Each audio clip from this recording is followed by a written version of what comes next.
कहानी का नाम छोटा सा सूटकेस। विदाई के दिन उसका गुलाबी सूटकेस दरवाजे पर रखा था। मां के आंचल से आंसू नहीं रुक रहे थे। पापा की नजरें जमीन से चिपकी थीं। मैंने खुद को मजबूत बनाया, आखिर मैं उसका भाई था। लेकिन उस छोटे से सूटकेस ने जैसे मेरा बचपन बांध लिया था। भैया, मेरा सूटकेस जरा देख लेना, जिप ढीली है, उसने जाते जाते कहा था। मैंने जरा सा सिर हिलाया था। गले में कुछ फंसा था जो बोलने नहीं दे रहा था। वो चली गई। फूलों की कार में बैठकर सिंदूर लगाए, लाल चूड़ियां पहने मेरी बहन, मेरी जान। शादी के बाद का पहला महीना घर अब बड़ा लगने लगा था, पर खाली। उसके कमरे में अब सिर्फ उसका तकिया था, जिसके नीचे से मैंने एक चिट्ठी निकाली।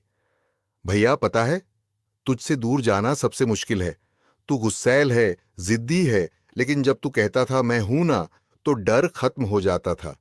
अब मैं हर बात तुझसे नहीं कह पाऊंगी, लेकिन तू हमेशा मेरा पहला दोस्त रहेगा। अपना ख्याल रखना, तेरी गुड़िया। मैंने उस चिट्ठी को छाती से लगाया और पहली बार चुपचाप रोया। 1 साल बाद राखी वो आई, लेकिन अब पहले जैसी बात नहीं थी। वो पहले ससुराल की बातें करती, फिर थकावट की, फिर बच्चे की प्लानिंग पर रुक जाती। मैंने कहा, तेरे लिए क्या लाऊं इस बार? उसने मुस्कुराकर कहा, अब कुछ नहीं भैया, तू बस खुश रह। मैंने महसूस किया, अब वो सिर्फ मेरी बहन नहीं रही। अब वो किसी की पत्नी थी, किसी की बहू थी, शायद जल्दी ही किसी की मां भी बन जाएगी।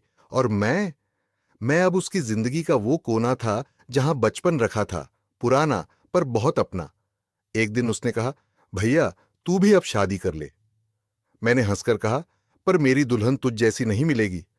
वो हंसी, पर उसकी आंखें भीग गईं, क्योंकि शादी बहनों को ले नहीं जाती, बल्कि भाइयों के अंदर एक अधूरापन छोड़ जाती है, जो सिर्फ राखी के दिन ही थोड़ा भरता है।